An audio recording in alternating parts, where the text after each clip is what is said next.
প্রাণভিক্ষার বিষয়ে জানতে কারাগারে কামারুজ্জামানের সঙ্গে দুই ম্যাজিস্ট্রেটের সাক্ষাৎ। আর সময় দেওয়া হচ্ছে না জানালেন স্বরাষ্ট্র প্রতিমন্ত্রী। কামারুজ্জামান সাহেব তার কাছে ম্যাজিস্ট্রেটরা গিয়েছিলেন, তিনি যেইভাবে যা রিয়েক্ট করছেন সেই অনুযায়ী ব্যবস্থা হচ্ছে। না, কোনো সময় দেওয়া হচ্ছে না। সন্ধ্যার পর কেন্দ্রীয় কারাগার এলাকায় নিরাপত্তা বাড়ানোর পরে রাতে শিথিল।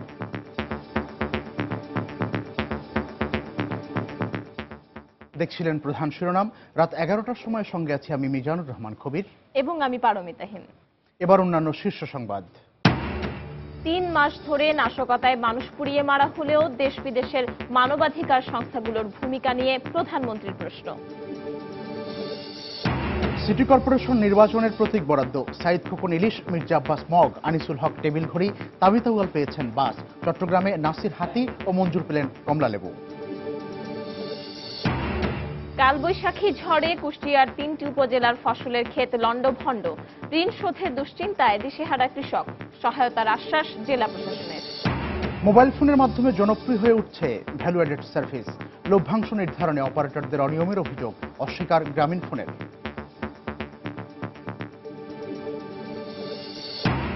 এবং চারুকলায় চলছে মঙ্গল শোভাযাত্রার প্রস্তুতি, পশু পাখি আর নানা মুখোশে আঁকা হচ্ছে সমৃদ্ধি আর মঙ্গল বারতার ছবি।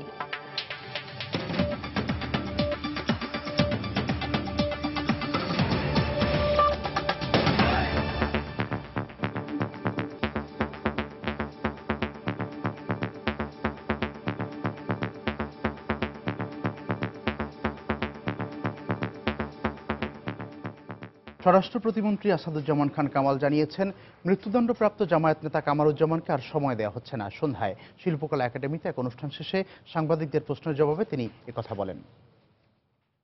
তার কাছে ম্যাজিস্ট্রেটরা গিয়েছিলেন, তিনি যেইভাবে যা রিয়েক্ট করছেন সেই অনুযায়ী ব্যবস্থা হচ্ছে। এটা কিছু প্রসেস আছে, প্রসেসগুলো হচ্ছে। এটা বলা যাচ্ছে না, এটা বলা যাচ্ছে না, এটা বলা যাচ্ছে না, এটা বলা যাচ্ছে না। না, কোনো সময় দেওয়া হচ্ছে না। এদিকে সন্ধ্যার পর ঢাকা কেন্দ্রীয় কারাগারের সামনে নিরাপত্তা ব্যবস্থা জোরদার করা হলেও রাত 10টার পর তা আবার শিথিল করা হয়। এর আগে সন্ধ্যার পরপরই র্যাব সদস্যের পাশাপাশি মূল ফটকের বাইরে অবস্থান নেয় পুলিশ সদস্যরাও। সন্ধ্যার পর কারাগারের ভেতর বাঁশ ও শামিয়ানা নিয়ে একটি রিকশা ভ্যান প্রবেশ করতে দেখা যায়। তবে সেটি কেন প্রবেশ করেছে সে সম্পর্কে নিশ্চিত হওয়া যায়নি। মূলত এর পরপরই কারাগারের আশেপাশের এলাকা সহ বিভিন্ন পয়েন্টে পুলিশ ও র্যাব সদস্যদের সংখ্যা বাড়ানো হয়। কারাগারের ভেতরে প্রবেশ করেন সিনিয়র জেল সুপার ফরমান আলী, পুলিশের লালবাগ জোনের ডিসি মফিজুদ্দিন আহমেদ এবং সহকারী সিভিল সার্জন আহসান হাবিব। তবে রাত 10টার দিকে একে একে সবাই কারাগার থেকে বেরিয়ে যান। সঙ্গে সঙ্গে কমানো হয় আইনশৃঙ্খলা রক্ষাকারী বাহিনীর সদস্য সংখ্যাও। এর আগে সকালে রাষ্ট্রপতির কাছে প্রাণ ভিক্ষার বিষয়ে জানতে দুই ম্যাজিস্ট্রেট কারাগারে যান। ঘণ্টাব্যাপী কারাগারের ভেতরে অবস্থানের পর বের হন দুই ম্যাজিস্ট্রেট, তবে গণমাধ্যমের সঙ্গে কোনো কথা না বলে তারা চলে যান। 8 এপ্রিল সন্ধ্যায় আল বদর কমান্ডার ও জামায়াত নেতা কামারুজ্জামানের রিভিউয়ের রায় কারাগারে পৌঁছানোর পর তাকে রায় পড়ে শোনায় কারা কর্তৃপক্ষ। এরপর রাষ্ট্রপতির কাছে প্রাণ ভিক্ষার আবেদন করবেন কিনা সে বিষয়ে পরে জানাবেন বলে জানিয়েছিলেন কামারুজ্জামান।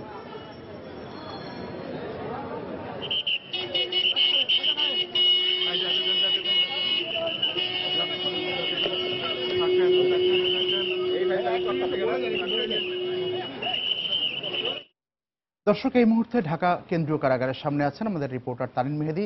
সেখানকার সবশেষ খবর জানতে আমরা সরাসরি তার কাছে চলে যাব। তানিন।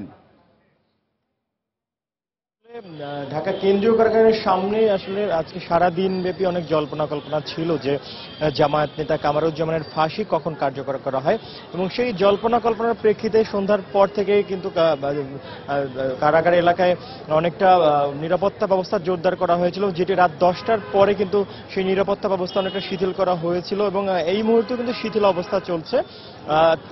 এখানে একটি বিষয় জানিয়ে রাখছি যে নিরাপত্তা ব্যবস্থা শিথিল হওয়ার পরে কিন্তু গণমাধ্যম কর্মীদের মধ্যেও কিছুটা শিথিলতা লক্ষ্য করা গিয়েছে যে আসলে কামারুজ্জামানের ফাঁসির রায় আসলে আজকে কার্যকর করা কখন হতে পারে না পারে সেই বিষয়টি নিয়ে একটি ধোঁয়াশার সৃষ্টি হয়েছে।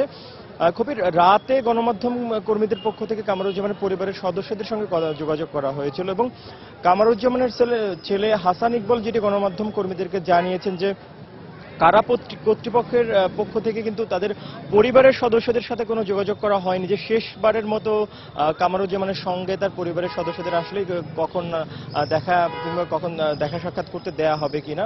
যেহেতু আসলে রাত এখন 11টা বেজে গেছে, তো আজকে পর্যন্ত পরিবারের সদস্যদের দেখা সাক্ষাৎ করার সময় এখন পর্যন্ত আমরা জানতে পারিনি। তো মূলত পরিবারের সদস্যদের সাথে সাক্ষাৎ করার মাধ্যমে কিন্তু কামারুজ্জামানের সঙ্গে শেষ সাক্ষাৎ কি হবে এবং কামারুজ্জামান যেটি বলেছেন পরিবারের সদস্যদের সাথে দেখা করার বিষয়টি সম্পর্কে।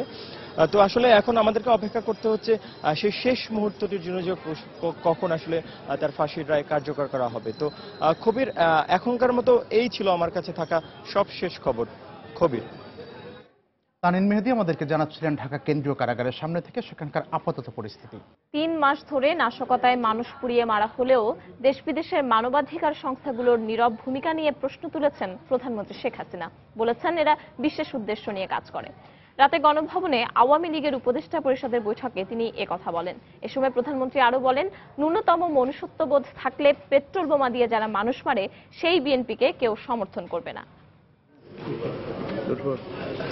উপদেষ্টা পরিষদের বৈঠকের শুরুতে বিএনপির টানা 3 মাসের হরতাল অবরোধ আর এ সময়ের মধ্যে জ্বালাও পোড়াও করে মানুষ হত্যার কড়া সমালোচনা করেন আওয়ামী লীগ সভাপতি প্রধানমন্ত্রী শেখ হাসিনা।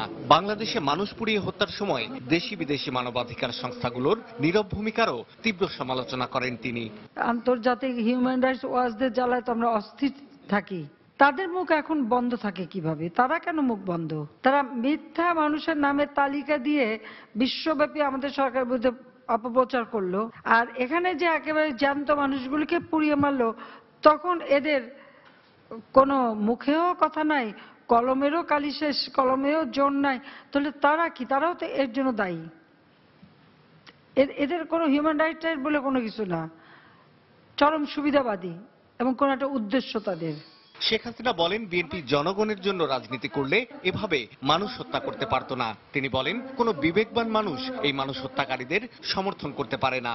যাদের মধ্যে এতটুকু মনুষ্যত্ব আছে, তারা কিভাবে এই দলটাকে সাপোর্ট করতে পারে বা এদের সাথে থাকতে পারে? যারা এদের জন্য কাজ করে, আমি তা বলতে চাই, তারা যদি কিছু না, একটা মোমবাতি জ্বালায় 1 মিনিট হাতটা মোমবাতির উপর রেখে দেখুক সেই যন্ত্রণাটা কি।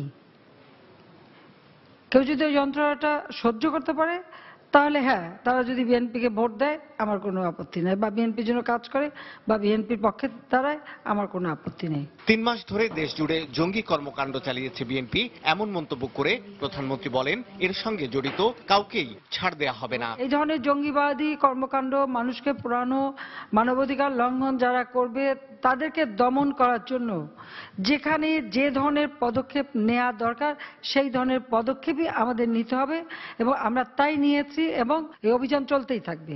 এর শেষ ক্রিমিনালটা না শেষ করা পর্যন্ত আমাদের এটা চলতে হবে। যে কোনো মানুষের জীবনের নিরাপত্তা আমাদের দিতেই হবে। প্রধানমন্ত্রী বলেন, দীর্ঘ সময় কার্যালয়ে অবস্থান করে বিএনপি নেত্রী বুঝতে পেরেছেন, মানুষ হত্যা করে আন্দোলন সফল করা যায় না। এই শিক্ষাটা সে ভালোভাবে। শাহ আলী জয়, সময় সংবাদ, ঢাকা। একদম কমপ্লিট। এবার সিটি কর্পোরেশন নির্বাচন প্রসঙ্গ। সিটি কর্পোরেশন নির্বাচনে প্রতীক বরাদ্দ দেওয়া হয়েছে আজ।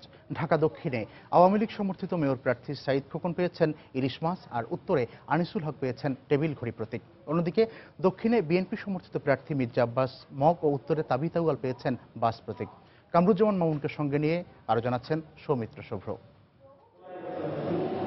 ব্যালটে এই প্রতীকগুলোর ওপরই নিজেদের মতামত জানাবেন ভোটাররা। তাতেই নির্ধারিত হবে আগামীর নগরপিতা ও কাউন্সিলর। আর তাই পছন্দের প্রতীক বরাদ্দ পেতে সকাল 9টা থেকেই 2 রিটার্নিং কর্মকর্তার কার্যালয়ে হাজির হন মেয়র ও কাউন্সিলর প্রার্থীরা। দক্ষিণে 20 মেয়র প্রার্থীর মধ্যে সাঈদ খোকন সহ 6 জন পছন্দের প্রতীক হিসেবে ইলিশ মাছ চান। পরে সমঝোতার মাধ্যমে বাকিরা নিজেদের প্রত্যাহার করে নিলে সাঈদ খোকনকে ইলিশ প্রতীক বরাদ্দ দেয়া হয়। প্রথমে হাতি প্রতীকের জন্য আবেদন করলেও আরো 6 প্রার্থী থাকায় পরে প্রতীক হিসেবে মগ বেছে নেন মির্জা আব্বাসের প্রতিনিধিরা। মাছ মার্কা নিয়ে আমার প্রয়াত পিতা মোহাম্মদ হানিফ নির্বাচন করেছিলেন, সেই স্মৃতি এবং আবেগ থেকে আমি মাছ প্রতীক চেয়েছিলাম। আমার প্রয়াত পিতাকে যেভাবে ঢাকাবাসী ভোট দিয়ে নির্বাচিত করেছিলেন, আমিও প্রত্যাশা করি সন্তান হিসেবে আমাকেও তারা ইলিশ মাছে ভোট দিয়ে নির্বাচিত করবে। আমরা জনগণের মার্কা মগ মার্কা নিয়েছি, আব্বাস সাহেবের মার্কা মগ মার্কা। এছাড়াও দক্ষিণে মেয়র পদে গোলাম মাওলা রনি আংটি, জাতীয় পার্টি সমর্থিত সাইফুদ্দিন আহমেদ মিলন সোফা, সিপিবি বাসদ সমর্থিত বজলুর রশিদ ফিরোজ টেবিল প্রতীক পেয়েছেন।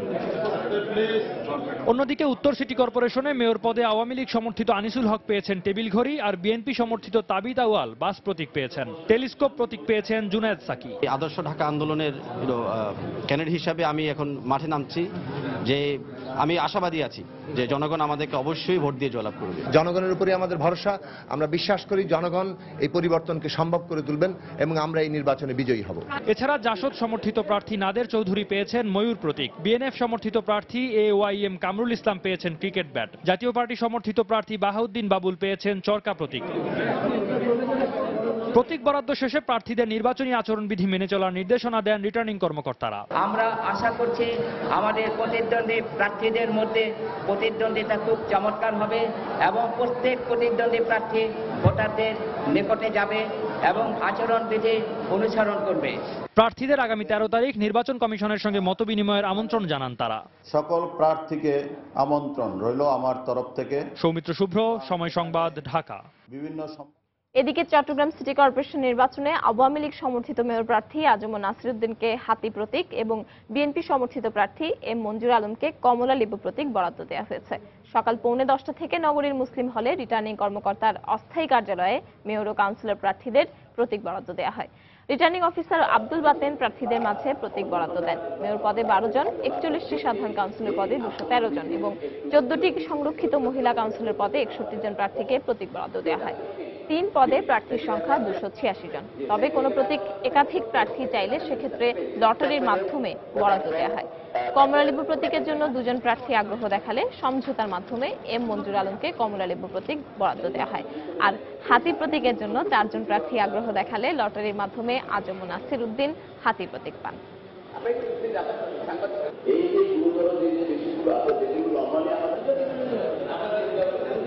এদিকে সিটি কর্পোরেশন নির্বাচনে প্রতীক বরাদ্দের পর প্রচারণায় যোগ হয়েছে নতুন মাত্রা। আজ নির্বাচনী প্রচারণার চতুর্থ দিনে ব্যস্ত সময় কাটিয়েছেন ঢাকার 2 সিটি কর্পোরেশনের মেয়র প্রার্থীরা। ভোটারদের দ্বারে দ্বারে ঘুরে ভোট চান তারা। সঙ্গে ছিল নানা ধরনের প্রতিশ্রুতি। তবে বিএনপি সমর্থিত প্রার্থীর পক্ষে লেভেল প্লেইং ফিল্ড সৃষ্টি না হওয়ার অভিযোগ করা হয়। দেবাশিস রায় ও জাফর সাদিককে সঙ্গে নিয়ে জানাচ্ছেন রাশেদ লিমন। নিজের পছন্দের প্রতীক বরাদ্দ পেয়ে প্রথমবারের মতো প্রচারে নেমেছেন দক্ষিণের হেভিওয়েট প্রার্থী সাইদ খোকন। শুক্রবার বিকেলে জনসংযোগকালে ঢাকাকে একটি আদর্শ নগর হিসেবে গড়ে তোলার প্রতিশ্রুতি দেন তিনি। মাস মার্কা নিয়ে এই নির্বাচনে আমি প্রতিদ্বন্দ্বিতা করছি। আপনারা আমাকে দোয়া দিবেন, ভোট দিবেন, ভালোবাসা দিবেন। আমার প্রয়াত পিতা যেভাবে নিজেকে উৎসর্গ করেছেন, ইনশাল্লাহ কথা দিলাম আমি আমার নিজেকে আপনাদের জন্য উৎসর্গ করব, ঢাকার মানুষের জন্য উৎসর্গ করব। আজও মির্জা আব্বাসের পক্ষে প্রচার চালান তার স্ত্রী আফরোজা আব্বাস। দলীয় নেতাকর্মীদের নিয়ে তিনি ঘুরে বেড়ান দক্ষিণ সিটি কর্পোরেশনের বিভিন্ন এলাকায়। আওয়ামী লীগের প্রার্থীরা কাজ করে যাচ্ছে, কোনো প্রবলেম নাই, কিন্তু আমাদের প্রার্থীরা তো সামনে আসতে পারছে না কেউ। সুতরাং সবার জন্য সমান সুযোগ সৃষ্টি না করে দিলে তো প্রতিযোগিতাপূর্ণ নির্বাচন হবে না। তো নির্বাচন তো তাহলে সেই 5 জানুয়ারির নির্বাচনের মতো একতরফা নির্বাচন হয়ে যাবে। এদিকে উত্তরে নানা নাটকীয়তা পেরিয়ে অবশেষে 20 দলের সমর্থন নিয়ে প্রথমবারের মতো প্রচারে আব্দুল আউয়াল মিন্টু পুত্র তাবিত আউয়াল। জুমার নামাজ শেষে রাজধানীর কারওয়ান বাজারে প্রচার শুরু করেন তিনি। তরুণদের যে স্পিড, যে মেধা, ওটা ইনশাআল্লাহ যদি পিছিয়েও থাকি আমরা এগিয়ে যাওয়ার কামনা করব। যে ইলেকশন কমিশন যে প্রতিশ্রুতি আমাদেরকে দিয়েছে, ওনাদের কর্মকাণ্ড দিয়ে আমাদেরকে লেভেল প্লেইং ফিল্ড তৈরি করে দিবে। সকাল থেকেই মাঠে ছিলেন আওয়ামী লীগ সমর্থিত উত্তরের প্রার্থী আনিসুল হক। তিনি স্থানীয় সংসদ সদস্য সারা খাতুনকে নিয়ে উত্তরার বিভিন্ন এলাকায় প্রচার চালান। একটা অন্যরকম উৎসাহ দেখতে পাচ্ছি, কারণ অনেকদিন পরে এই ঢাকার মেয়রের ভোট হচ্ছে। তারা চায় যে একজন ভালো প্রতিনিধি যেন তারা নির্বাচিত করতে পারে। আগামী 8 এপ্রিল হবে দ্বিখণ্ডিত 2 ঢাকা সিটি কর্পোরেশন নির্বাচনের ভোট গ্রহণ। রাশেদ লিমন, সময় সংবাদ, ঢাকা। রাত 11টার সময় আরো থাকছে। ঢাকা চট্টগ্রাম মহাসড়কের মাতুয়াইলে পিকআপের ধাক্কায় মা ছেলে নিহত, মেয়ে আহত। চালককে আটক করেছে পুলিশ। সিটি নির্বাচনের এক সপ্তাহ আগেই মাঠে সেনাবাহিনী নামানোর দাবি জানিয়েছেন অধ্যাপক এমাজউদ্দিন আহমেদ। সকালে জাতীয় প্রেসক্লাবে বাংলাদেশ ডেমোক্রেটিক কাউন্সিলের এক সেমিনারে তিনি বক্তব্য রাখেন। একই সময়ে প্রেসক্লাবে অন্য একটি অনুষ্ঠানে বিএনপি চেয়ারপারসনের উপদেষ্টা খন্দকার মাহবুব হোসেন নির্বাচনের সময় বিএনপি নেতাকর্মীদের মাঠে থেকে কাজ করার আহ্বান জানান। অত্যাচার, নির্যাতন, দুর্নীতি, গণতন্ত্রকে ধ্বংস করে এক নায়কত্ববাদ কায়েম করার জন্য এই দীর্ঘ 6 বছরের এই সরকারের প্রচেষ্টা আজকে শেষ পর্যায়ে এসেছে। সুযোগ এসেছে ঐক্যবদ্ধভাবে গণতান্ত্রিক পদ্ধতিতে শান্তপূর্ণভাবে এই নির্বাচনে অংশগ্রহণ করে। নির্বাচনের ক্ষেত্রে যাতে অন্য কোনোভাবে প্রহসনে পরিণত না হয়, এই জন্য 28 তারিখের আগে কমপক্ষে 1 সপ্তাহ আগে সেনাবাহিনী যেন মাঠে থাকে। এদিকে খাদ্যমন্ত্রী অ্যাডভোকেট কামরুল ইসলাম হুঁশিয়ারি দিয়ে বলেছেন, সিটি কর্পোরেশন নির্বাচনকে প্রশ্নবিদ্ধ করার চেষ্টা করা হলে তা মেনে নেওয়া হবে না। সকালে রাজধানীর ডিপ্লোমা ইঞ্জিনিয়ার্স ইনস্টিটিউশনে এক আলোচনা সভায় তিনি বক্তব্য রাখেন। এ সময় খাদ্যমন্ত্রী আরও বলেন, মানবতা বিরোধী অপরাধে দণ্ডিত কামারুজ্জামানের ফাঁসির রায় কার্যকরের ক্ষেত্রে কোনো আন্তর্জাতিক চাপ নেই। সাধারণ মানুষের কাছে আমি আপিল জানাতে পারবো না যে সন্ত্রাসীদের ভোট দেবেন না, ভদ্রলোকদের, ভালো লোকদের ভোট দেন, এই আপিল আমি জানাতে পারবো না। আর আপনি আপনার সমস্ত শীর্ষ নেতাদের নিয়ে মাঠে নামবেন, নির্বাচনী প্রচার অভিযান চালাবেন, এটা কোন নির্বাচন আচরণ বিধি? তারপরেও কিন্তু আমরা নির্বাচনী কর্মকাণ্ড থেকে আমরা বিরত থাকছি। এরপরেও যদি নির্বাচনকে প্রশ্নবিদ্ধা করার জন্য ষড়যন্ত্র করেন, আমরা প্রতিহত করবই, পরিষ্কার কথা। এই বিচারের রায় মৃত্যুদণ্ড কার্যকর করার ক্ষেত্রে কোন বিদেশি কোন গোষ্ঠীর চাপ নেই। জাতিসংঘ বা ইইউ সবসময় সব মৃত্যুদণ্ডের বিরুদ্ধে তারা সোচ্চার, যদিও তারা মার্কিন যুক্তরাষ্ট্র বা বিভিন্ন দেশে যে মানবাধিকার বিরোধী কর্মকাণ্ড হচ্ছে সেই ব্যাপারে তারা সজাগ না। সেই ধারাবাহিকতায় তারা একটি বিবৃতি দিয়েছেন, সকল আইনি প্রক্রিয়া সম্পন্ন করে দ্রুততম সময়ের মধ্যেই কার্যকর হবে। গত মঙ্গলবারের কালবৈশাখী ঝড় আর শিলাবৃষ্টিতে কুষ্টিয়ায় ঘরবাড়ি লণ্ডভণ্ড হওয়ার পাশাপাশি ব্যাপক ক্ষতি হয়েছে ফসলের। আর তাই ঋণ শোধ করার দুশ্চিন্তায় দিশেহারা 3টি উপজেলার হাজার হাজার কৃষক। এ অবস্থায় কৃষি বিভাগ ক্ষতিগ্রস্ত কৃষকদের তালিকা তৈরি করছে। অন্যদিকে জেলা প্রশাসকের পক্ষ থেকে সহায়তার আশ্বাস দেওয়া হয়েছে। কুষ্টিয়া প্রতিনিধি এস.এম. রাশিদের পাঠানো তথ্য ছবি নিয়ে ডেস্ক রিপোর্ট। একদিকে কালবৈশাখী ঝড়, অন্যদিকে ভারী শিলাবৃষ্টি। প্রকৃতির এমন তাণ্ডবে লণ্ডভণ্ড হয়ে গেছে কুষ্টিয়ার কৃষকদের স্বপ্নের ফসল। জেলার 3 উপজেলার 14,000 হেক্টর জমির ফসল নষ্ট হয়ে গেছে। বিস্তীর্ণ ধান ক্ষেত ও কলা বাগান তছনছ হয়ে গেছে।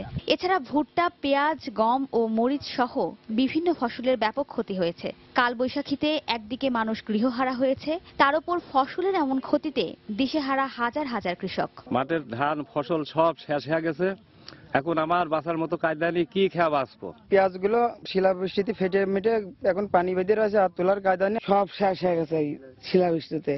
এখন আমার পথে বসা ছাড়া কোনো ক্যাপাসিটি নেই। এ অবস্থায় ব্যাংক ও বেসরকারি এনজিও থেকে নেওয়া ঋণ শোধ করা নিয়ে চরম উদ্বিগ্ন ক্ষতিগ্রস্ত কৃষকরা। কলার বাগান ছিল, কলার বাগান ওই লিজ নিয়ে করা, 2 বিঘা কলার বাগান শেষ। আমি ব্যারাকের থেকে লোন নিয়েছিলাম 90,000, এখন আমি কি করে দেবো? এদিকে সরকারি সাহায্যের জন্য ক্ষতিগ্রস্ত কৃষকদের তালিকা করা হচ্ছে বলে জানিয়েছেন কৃষি কর্মকর্তা। আর তাদের সর্বাত্মক সহযোগিতার আশ্বাস দিয়েছেন জেলা প্রশাসক। ইতিমধ্যে ব্যাংকের এবং এনজিওর যারা নেতৃত্ব দেন, এটা কিছু কিছু লিড এনজিও রয়েছেন, তাদের সাথে কথা বলেছি। এই ক্ষতিগ্রস্ত জনসাধারণকে যতটুকু সর্বোচ্চ যে রিলিফ দেওয়া যায় সে বিষয়ে তারা ব্যবস্থা গ্রহণ করবেন। যারা ক্ষতিগ্রস্ত চাষি তাদের নামের তালিকা তৈরি করা হচ্ছে আমাদের মাঠের কর্মকর্তাদের মাধ্যমে, এবং এই তালিকা থেকে তাদেরকে আমরা সহায়তা করার জন্য প্রস্তাবনা তৈরি করব, তৈরি করে আমরা ঊর্ধ্বতন কর্তৃপক্ষের কাছে পাঠাবো। গত মঙ্গলবার জেলার সদর, কুমারখালী ও মিরপুর উপজেলার উপর দিয়ে বয়ে যাওয়া কালবৈশাখী ও শিলাবৃষ্টিতে 15টি ইউনিয়নের মানুষ ক্ষতিগ্রস্ত হয়। এছাড়া অভয়াশ্রমের হাজার হাজার পাখিও মারা যায়। সময় সংবাদ, কুষ্টিয়া। ঢাকার মাতুয়াইলে সড়ক দুর্ঘটনায় মা ছেলে নিহত এবং মেয়ে গুরুতর আহত হয়েছে। 5 বছরের ছেলে হামিম ও 8 বছরের মেয়ে ঋতুকে নিয়ে শনিরাখড়া থেকে মাতুয়াইলে আত্মীয়ের বাসায় যাচ্ছিলেন মা শাকিলা ইশরাত। তাদের বহনকারী রিকশাটি ঢাকা চট্টগ্রাম মহাসড়কের মাতৃসদন হাসপাতালের সামনে পৌঁছালে দ্রুতগতির একটি পিকআপ রিকশাটিকে ধাক্কা দিলে এই দুর্ঘটনা ঘটে। পুলিশ জানিয়েছে দুর্ঘটনার পরপরই গাড়ি চালককে আটক করেছে তারা। ডুকরে ওঠা এই কান্না সন্তানহারা এক বাবার। কয়েক মুহূর্ত আগেই যে জীবন ছিল সাজানো গোছানো, সেই জীবনকে নির্মমতার মোড়কে বন্দী করেছে সড়ক দুর্ঘটনা। শুক্রবার সকালে শনিরাখড়ার বাসা থেকে মাতুয়াইলে আত্মীয়র বাসায় যাওয়ার পথে সড়ক দুর্ঘটনার শিকার হন মাইনুল ইসলামের স্ত্রী শাকিলা ইশরাত ঝুমুর ও তাদের 2 সন্তান হামিম এবং ঋতু। মাতুয়াইলে মাতৃসদন হাসপাতালের সামনে হঠাৎ করে তাদের বহন করা রিকশাকে ধাক্কা দেয় একটা দ্রুতগতির পিকআপ। এক ছেলে এক মেয়ে, মেয়েটাও রিকশায় ছিল, মেয়েটা আল্লাহর রহমতে বেঁচে গেছে, আর ওয়াইফ আর ছেলেটা আর কি অন দ্য স্পট সম্মুখীন হয়েছে। এটা রাস্তা দিয়ে ইউটার্ন নিচ্ছে মেডিকেলের মানে হাইওয়ে রোডের ওইখানে, তো ইউটার্ন নেওয়ার সময় একটা পিকআপ আসতেছে ফুল স্পিডে, ঠিক আছে, ফুল স্পিডে ওই গাড়িটা যখন আসতেছে তো ওই রিক্সাটা ইউটার্ন নেওয়ার আগেই ওই পিকআপটা আইসা ওই গাড়ির মধ্যে বাড়ি মারে, রিক্সার মধ্যে বাড়ি মারে। আহতদের ঢাকা মেডিকেল কলেজ হাসপাতালে নিয়ে আসা হলে মা ও ছেলেকে মৃত ঘোষণা করেন চিকিৎসকরা। পুলিশ জানিয়েছে এই ঘটনায় মামলা হয়েছে। রাস্তা যখন পার হইতে চেয়েছিল ওই যে রিক্সা, তখন ওই পিছন থেকে ধাক্কা দিলে রাস্তায় সেই রিক্সা ভেঙে পড়ে যায়, আর ওই মহিলা বিভিন্ন মাথায় সহ আঘাত পায়, ছেলেটা আঘাত পায়, তো মেডিকেলে আনলে চিকিৎসা ব্যবস্থা পাওয়া যায়। দুর্ঘটনার পরপরই ঘাতক চালক ও পিকআপ ভ্যানটিকে আটক করেছে পুলিশ। সামিউল মুহিত, সময় সংবাদ, ঢাকা। সাম্প্রদায়িকতা ও ধর্মীয় উগ্রবাদ মোকাবেলায় বাংলাদেশ সরকারের ভূমিকার প্রশংসা করে সরকারের পদক্ষেপ অনুকরণীয় বলে মন্তব্য করেছেন মার্কিন লেখক মাইকেল গ্রসম্যান। সম্প্রতি রিলাক্টেন্ট জেল নামে তার একটি বই প্রকাশিত হয়। তিনি একাধারে ধর্মীয় ও মানবাধিকার বিষয়ক আইনজীবী। সময় টেলিভিশনকে দেয়া এক সাক্ষাৎকারে মাইকেল গ্রসম্যান বলেন, বাংলাদেশের ধর্মীয় উগ্রবাদের বিরুদ্ধে সরকারের সাহসী ভূমিকা বিশ্বের শান্তি প্রতিষ্ঠা ও মানুষের ধর্মীয় অধিকার প্রতিষ্ঠার ক্ষেত্রে অনুপ্রেরণা যোগাবে। এ সময়ে যুক্তরাষ্ট্রে বসবাসকারী মুসলিম কমিউনিটির প্রশংসা করে তিনি বলেন, ধর্ম কখনো মানুষের মধ্যে বিভক্তি সৃষ্টি করতে পারে না।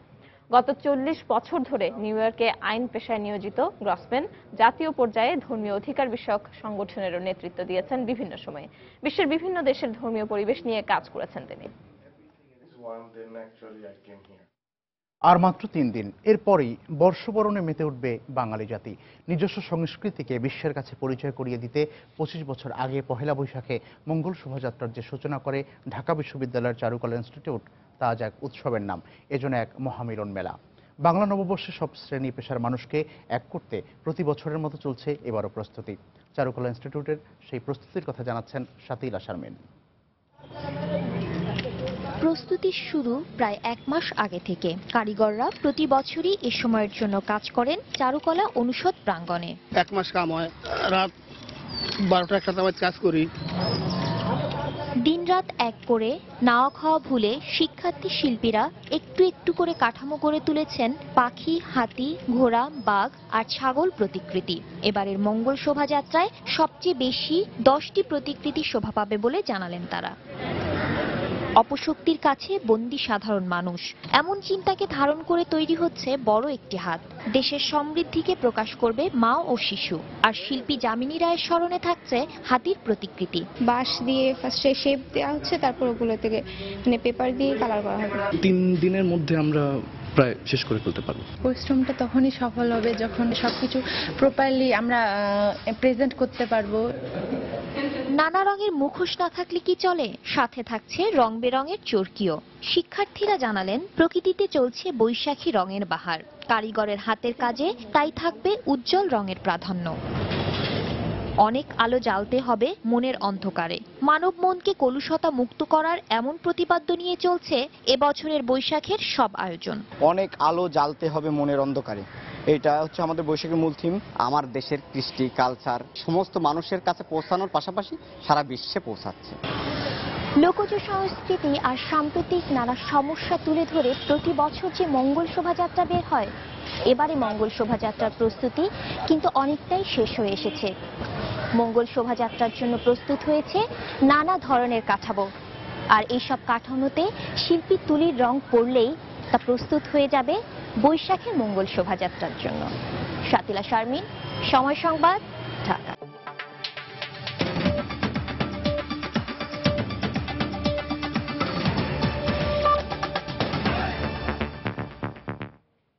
মুম্বাই হামলার অন্যতম অভিযুক্ত জাকিউর রহমান লাখভিকে পাকিস্তানের উচ্চ আদালত জামিন দেয়ায় তীব্র ক্ষোভ প্রকাশ করেছে ভারত। এই সিদ্ধান্তকে মানবতায় বিশ্বাসীদের উপর চরম আঘাত হিসেবে উল্লেখ করেছেন ভারতের প্রধানমন্ত্রী নরেন্দ্র মোদী। লাহোর আদালতের নির্দেশে বৃহস্পতিবার রাতে রাওয়ালপিন্ডির আদিয়ালা কারাগার থেকে জাকিউর রহমান লাখভিকে মুক্তি দেওয়া হলেও তা প্রকাশ করেনি কারাগার কর্তৃপক্ষ। পাকিস্তানি গণমাধ্যম শুক্রবার দুপুরে তার মুক্তির বিষয়টি জানায়। ছাড়া পাওয়ার পর লাখভিকে অজ্ঞাত স্থানে নিয়ে গেছে তার রাজনৈতিক সংগঠনের প্রতিনিধিরা। এর আগে 3 বার উচ্চ আদালত লাখভিকে মুক্তি দেওয়ার নির্দেশ দিলেও জননিরাপত্তা আইনে তাকে আটক রাখা হয়েছিল। লাখভির সবশেষ আবেদনের পরিপ্রেক্ষিতে 20 লাখ রুপি মুচলেকা নিয়ে বৃহস্পতিবার তাকে মুক্তি দিতে কারা কর্তৃপক্ষকে নির্দেশ দেন লাহোর উচ্চ আদালত। ভারতের দাবি 2008 সালে মুম্বাইয়ে ভয়াবহ হামলার প্রধান পরিকল্পনাকারী ছিলেন Lakhvi. To kill as many people as possible in the most spectacular and terrifying way.